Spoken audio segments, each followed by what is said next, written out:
Hello again, everyone. Welcome to our Soybean Shoptalk series. I'm Janna Fritz, the CEO of the Michigan Soybean Committee. Today we're in Charlotte, Michigan with Don Stahl. Hi, Don. How are you today? Hi, good. How are you? Great, great. Thanks for having us down to the farm. Well, thank you very much. I'm glad you come. Excellent. Today we want to talk about intensive soybean management. And you are well known in the state of Michigan for your accomplishments, both with corn and soybeans. You are a winner of our Michigan Soybean Association Yield Contest this year and many years in the past as well. In fact, one of the categories that you entered, you had over 100 bushel this year for soybeans. So first, Don, tell us about the farm. Tell us about the operation, acreage, family makeup, whatever it might be.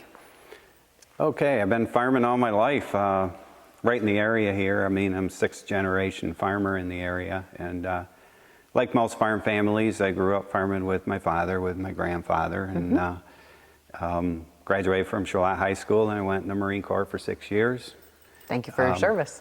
When I got back, I bought this farm in 1986, and I've been here ever since. I still farm with my father. He still helps. He's 89 years old, but he still drives tractor, and he'll drive a semi if we need him to. But I farm 3,500 acres, mostly corn and soybeans. I'll raise a few hundred acres of wheat, primarily so I can get tiling done. We didn't start out there, of course.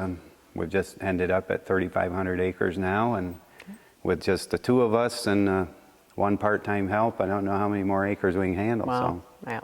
Well, good. Quite a lot to handle, but good for you. Yeah. Excellent. All right. Keeps me busy. Yeah, exactly. So tell us, in terms of the soybean operation, management of your soybeans, start back at planting. Here we are midsummer, but start back at planting and tell us about your row spacing and your, variety selection, whatever goes into your intensive soybean management decision making. Okay, maybe we ought to back up a little bit farther. Back in the late 90s, in this area we were growing dry beans. We grew a lot of white beans back in the 80s and the early 90s even. Okay.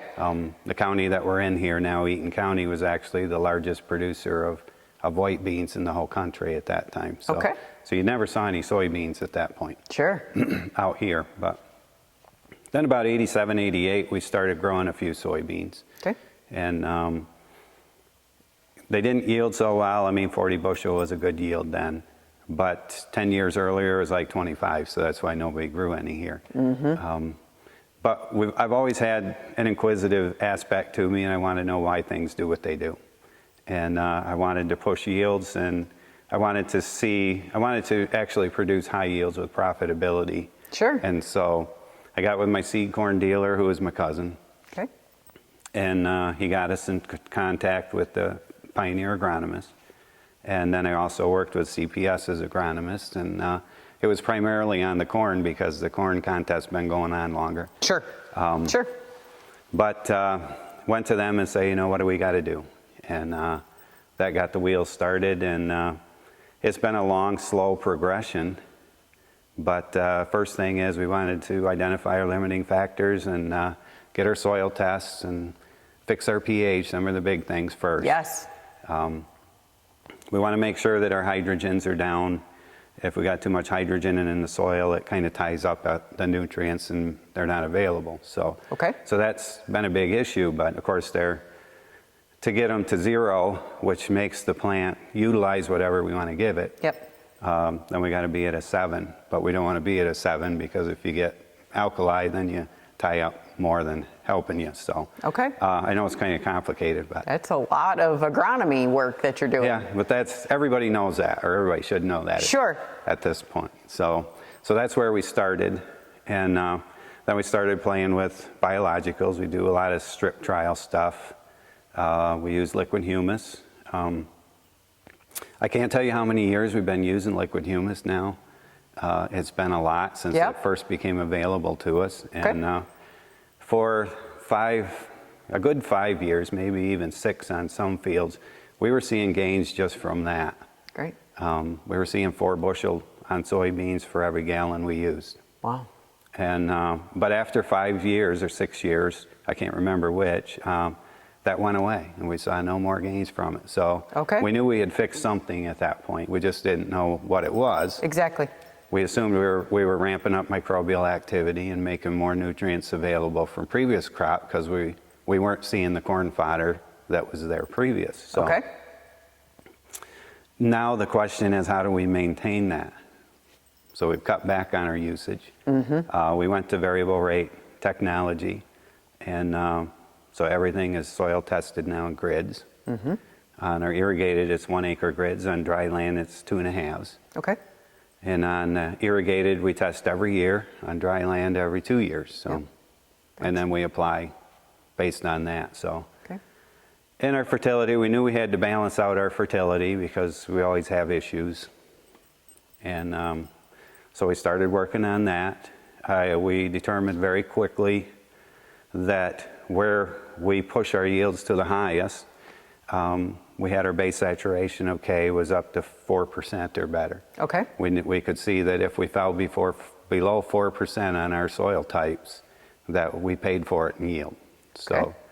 So that only took a year or two to determine that. So, but we know we can't fix that and keep everything in balance. Sure. So it takes years to do that. So, and then just everything, we finally got everything where it kind of come together, and we weren't applying a lot of fertilizer. And we haven't been. Normally now I'm fixing my phosphorus, my potassium, and my pH for $35 to $40 an acre. Combined. That's for all three. That's where we're at on fertility. And that was kind of cool. Absolutely. But at the same time, we're seeing, with very little fertilizer going on, we're seeing our nutrient levels in our soil tests climbing. So it's a lot of them little things all working together over the years, and yields we got to a point where yields just took off.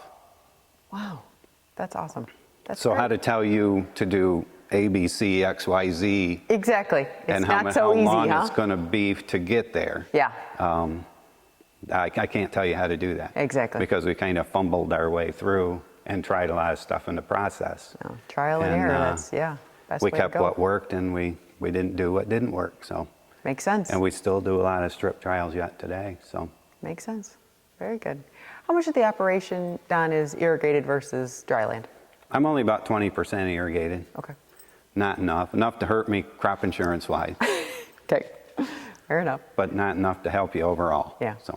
So tell me a little bit more too about that management style versus dry land of your soybeans, right? We have not yet had an opportunity to talk with an irrigator for soybean management. How do you handle those two growing systems differently? Not a lot, just we're going to do the same thing, the grid sampling. Like I say, it's just 2 years instead of every year, and it'll be 2.5 acre grids compared to 1 acre grids on irrigated. Just because we're removing more on irrigated, so we want a smaller parcel to look at. So, but other than that, we employ the same techniques. I mean, scouting's a big thing, and soil testing, and just yield maps, yield history, base saturations, just ratios. There's ratios to everything. And in the past, we did a lot of tissue testing years ago because we really didn't know anything at that point. We're still trying to learn. Now we kind of go out in the field and we can tell whether we're expecting to see a problem or not. So we don't do the tissue testing that we used to do. Because we know our fertility, we know the past, and we know the growing environment we're in. We've documented so many years of it that we can kind of pull on past history in the growing environment. So, but yeah, we started using them way back when, and it's been probably 5 years plus now that tissue tests have always come back really good. And we don't make any adjustments. And that's right where we want to be. I mean, if you got to make adjustments, you're already behind the ball. The 8 ball, and there's no way to catch up. In that growing season. So then you have to adjust. So we use those tissue tests. We've developed a rating system based on the score, where if we hit certain numbers of of our major nutrients and then our micros. If we hit those numbers, we know the door's open to high yield. Excellent. We know that we can push it then. If we're off of those numbers just barely, we're okay. Yeah. As long as we can correct it quickly enough so that the next test says all the arrows are pointing out. We'd put an arrow on them that it's sideways if it's mediocre, up if it's good, down if it's not good. Okay. And, then you just look at those and it tells you whether I can push it or whether I don't. Go from there. So, okay. So then you don't throw money away. So. Makes a tremendous amount of sense. But that took 10 years plus of tissue testing to determine that. Sure. And we're still working on it. So that's going to be ongoing forever. So a tremendous amount of research, a tremendous amount of trial and error. And a lot of people. No silver bullet. And a lot of people. Yeah. I mean, I got like 3 agronomists now. So. Okay. And the seed and salesman, still my cousin. So. Yep. Good. So we keep working on that. As far as seed selection, I depend on Grant and Roy, my seed sales, to give me the right products and put the right product on the right acre. Okay, good. We're always working on that 4 R's. Exactly. Even with irrigation now. So. Yeah, excellent. But the techniques that we use in running non-irrigated versus irrigated the same, other than putting water on. Okay. Okay. So then, Don, when you've identified a certain part of that field or that field in particular, and you know, with your rating system, as you were just describing, you can push it.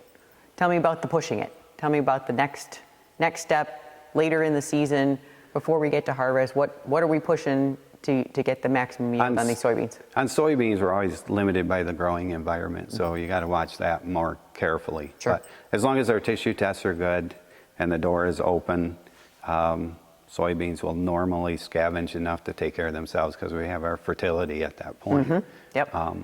Where it'll give us whatever the growing environment allows us to get, basically. So as far as my dry land plot last year, it was 135 bushel.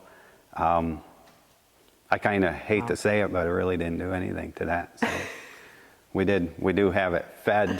I mean, our fertility level is for above average because I call it, on this farm I own almost 300 acres of the section, and I got about 35 acres of that I call Central Illinois dirt. So phenomenal. Because we got 11 to 15 CEC, we got 6.5% organic matter, we got 2 foot of topsoil, and and that's where they were. So I had a huge advantage. Sure. Because last year it was kind of dry all summer. We had a lot of cloud-free days, and that's what soybeans like. Yeah. So good. So I just let it do its thing. We went in. We knew they were good. Wow. But they out-yielded the irrigated for the second time. I mean, 2 years ago it was soybeans. Yep. And it out-yielded the irrigated by 2 bushel, and this past year it out-yielded irrigated by 2 bushel. Tremendous.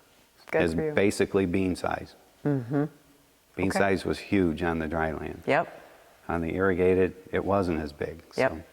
So had more beans on the irrigated, just didn't have the size wasn't to overtake the yield. So we got some work to do on that. But totally different soil types. Exactly. Yep. And you've got that nailed right in, or you zoned right in. I don't know if I got it nailed right in, but we're working on it. So you are. We'll never have it nailed in. So. No. Well, great.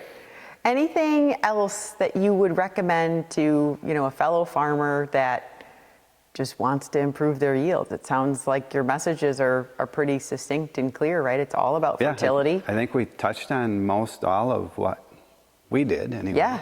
There's no shortcuts. There's no silver bullet. I wish it was that easy, but it's just not. It starts with a planter. I mean, the planters come through here in the wintertime and they get inspected thoroughly. And when they pull out the door to go to the field, they're just like new. I mean, because you only got one shot to get it in right. And very true. Everybody remarks on my soybean stands how uniform they come up, how uniform they are spaced. Good. Because I use a planter rather than a drill. And that gets us out of the gate good, and we manage our fertility program for our yield goals. And awesome. We know we have to grow more bushels in the future to feed a growing population. Absolutely. And we can't do that on every acre. I mean, you're not going to hit 130 bushel on every acre. But there's areas out there that we can, so we push those areas, and the areas we know we can't, that the limiting factors are too many, then you have to adjust and feed that for the yield goal that historically you can get. Yeah. Very well given said. our growing environment. Like I say, it's not something where I can just give you an equation and say, No. here it is, go do it. No, we It's don't, one of those things you have to feel out and figure out for yourself on your own ground. So Good. I do have an advantage.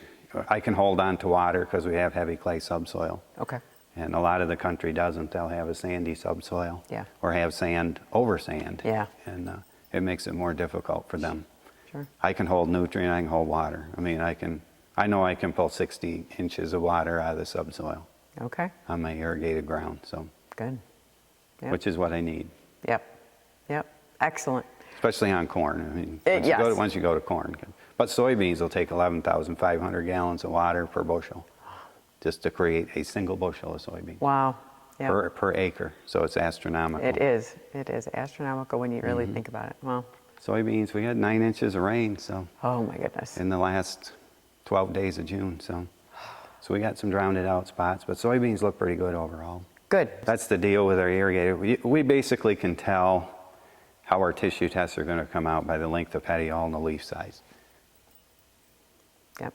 I mean, we've got trifoliates, and every single trifoliate on our irrigated, the leaves are as big as my hand, every single one of them. Wow. All the way up. So, Okay. So that's a big solar panel. So, Oh, that's so we're great. kind of excited because that ought to, transmit over to yield. Absolutely. You would think, as long as the growing environment is halfway decent. So- Yes. Well, great. So we'll see. But white mold can be an issue. We do have some apothecia out there. And there's some question this year, Yeah. especially about that and Yep, management. the rains came at the perfect time, so Yeah. hopefully August is hot and dry. Yeah. Yep, there's guys spraying fungicide right now to try to keep it at bay. Yes.